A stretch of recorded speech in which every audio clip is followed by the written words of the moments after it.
റഷ്യയും ചൈനയും തമ്മിൽ സൗത്ത് ഈസ്റ്റ് ഏഷ്യയിൽ ജോയിന്റ് ആയിട്ടുള്ള നേവൽ എക്സസൈസ് നടക്കുന്നുണ്ട്. അത് ഒരുപക്ഷെ സൗത്ത് ഈസ്റ്റ് ഏഷ്യ ഉള്ള രാജ്യങ്ങൾക്ക് ഒരു ത്രെറ്റ് അയക്കും എന്നുള്ള ഇന്റലിജൻസ് റിപ്പോർട്ടും ഉണ്ട്. അതായത് ജപ്പാനെയും സൗത്ത് കൊറിയയും ഹോങ്കോങ്ങിനെയും തൈവാനെയും ഒക്കെ പ്രത്യേകിച്ച് ബാധിച്ചേക്കാവുന്ന രീതിയിലേക്ക് അവിടെ പ്രശ്നങ്ങൾ ഉണ്ടായാൽ ഒരു വശത്ത് ഈ പ്രശ്നവും മറുവശത്ത് റഷ്യക്ക് യുക്രൈൻ പ്രശ്നം ഉള്ളപ്പോഴത്തേക്കും തീർച്ചയായിട്ടും ഒരു ത്രെറ്റ് ഉണ്ടായേക്കാം.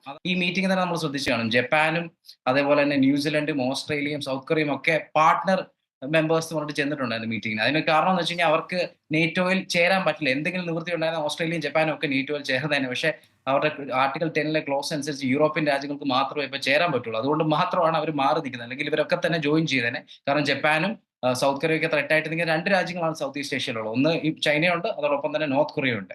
അവർക്ക് റഷ്യയുടെ സപ്പോർട്ടോടെ ആകുമ്പോഴത്തേക്കും തീർച്ചയായിട്ടും ഒരു ത്രെറ്റ് ആണ്. അതുകൊണ്ടാണ് അങ്ങനെ ഒരു ബാലൻസിൽ നിൽക്കുന്നത്. യുക്രൈനിലെ റഷ്യയുടെ ആക്രമണത്തെ ഇന്ത്യ അപലപിക്കാത്തത്, ഇതിലൊക്കെ അമേരിക്ക അവരുടെ അമർഷം പ്രകടമാക്കിയിട്ടുണ്ട്. മാത്രവുമല്ല, റഷ്യക്കെതിരായ ചില വിമർശനങ്ങൾ ഉന്നയിക്കുകയും ചെയ്തിട്ടുണ്ട്. ഈ ഒരു സാഹചര്യത്തിൽ ഈ ഇന്ത്യ നേറ്റോ അല്ലെങ്കിൽ ഇന്ത്യ അമേരിക്ക സഖ്യത്തിന്, സഹകരണത്തിന് ഇത്തരത്തിലുള്ള നടപടികൾ ഒരു പ്രശ്നമാകുമോ?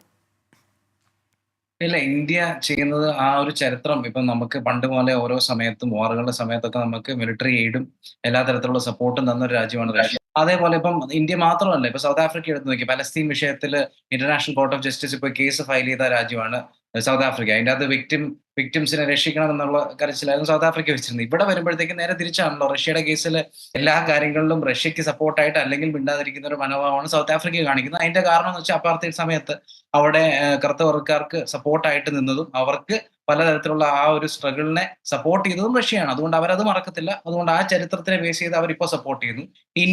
ഇന്ത്യ പാകിസ്ഥാൻ വാർ ഉൾപ്പെടെ നിരവധി വാറുകൾ സ്വാതന്ത്ര്യത്തിന് ശേഷം നടന്ന വാറുകളിലൊക്കെ തന്നെ സപ്പോർട്ട് ചെയ്തതും ഇന്ത്യയുടെ 60% മിലിറ്ററി എയ്ഡ് തരുന്ന രാജ്യം എന്ന നിലയ്ക്കും ഇന്ത്യക്ക് സപ്പോർട്ട് ചെയ്തേ മതിയാവും. അതിൻ്റെ അകത്തൊരു തെറ്റുമില്ല. പിന്നെ രണ്ട്, റഷ്യ ചൈനയുമായിട്ട് അത്രയധികം ഒട്ടി നിന്നുകൊണ്ടിരിക്കുകയാണ്. ആ സമയത്ത് ഇന്ത്യക്ക് ഒരു തരത്തിലും റഷ്യയെ വിട്ടു പോകാൻ പറ്റില്ല.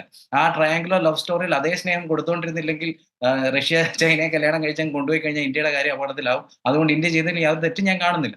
പിന്നെ അമേരിക്കയെ സംബന്ധിച്ചിടത്തോളം ഇതിനകത്ത് ട്രംപ് വന്നു കഴിഞ്ഞാൽ ഒരു ചേഞ്ച് ഉണ്ടാവുമെന്ന് ഞാൻ വിശ്വസിക്കുന്നുണ്ട്. അതായത് ഒരു രാജ്യത്തിന്റെ GDP-യുടെ 2% മിലിറ്ററി എയ്ഡിലോട്ട് സ്പെൻഡ് ചെയ്തില്ലെന്നുണ്ടെങ്കിൽ ഞാൻ സപ്പോർട്ട് ചെയ്യില്ല എന്ന് അദ്ദേഹം തുറന്നു പറഞ്ഞു. നിങ്ങൾ ആരെങ്കിലും വന്ന് ആക്രമിച്ചു കഴിഞ്ഞ് കഴിഞ്ഞാൽ അമേരിക്ക വെന്തിരിഞ്ഞ് നിൽക്കത്തേ ഉള്ളൂ. അത് മാത്രമല്ല, ആക്രമിക്കുന്ന രാജ്യത്തോട് ആഞ്ഞടിച്ചോളം ഞാൻ പറയും ചെയ്യും എന്ന് അദ്ദേഹം പറഞ്ഞു. പക്ഷെ ആ പറഞ്ഞത് ഒരു നെഗോഷിയേഷൻ ടാക്ടിക് മാത്രമാണ്. അതായത് അമേരിക്കൻ ടാക്സ് പേയേഴ്സിന്റെ പൈസ കൊണ്ട് മറ്റ് രാജ്യങ്ങൾക്ക് ഞങ്ങൾ എന്തിന് മിലിറ്ററി എയ്ഡ് കൊടുക്കണം എന്നുള്ള ചോദ്യമാണ് അദ്ദേഹം മുന്നോട്ട് വെച്ചത്. അതുകൊണ്ട് അദ്ദേഹം വന്നു കഴിഞ്ഞു കഴിഞ്ഞാൽ തീർച്ചയായിട്ടും നേറ്റോ പിരിച്ചൊന്നും വിടത്തില്ല. പക്ഷേ മറ്റ് യൂറോപ്യൻ രാജ്യങ്ങളും ഈക്വലി സ്പെൻഡ് ചെയ്യാൻ, അല്ലെ പ്രൊപ്പോർഷനറ്റ്ലി സ്പെൻഡ് ചെയ്യാൻ ഫോഴ്സ് ചെയ്യപ്പെടും എന്നുള്ളതാണ് സത്യം.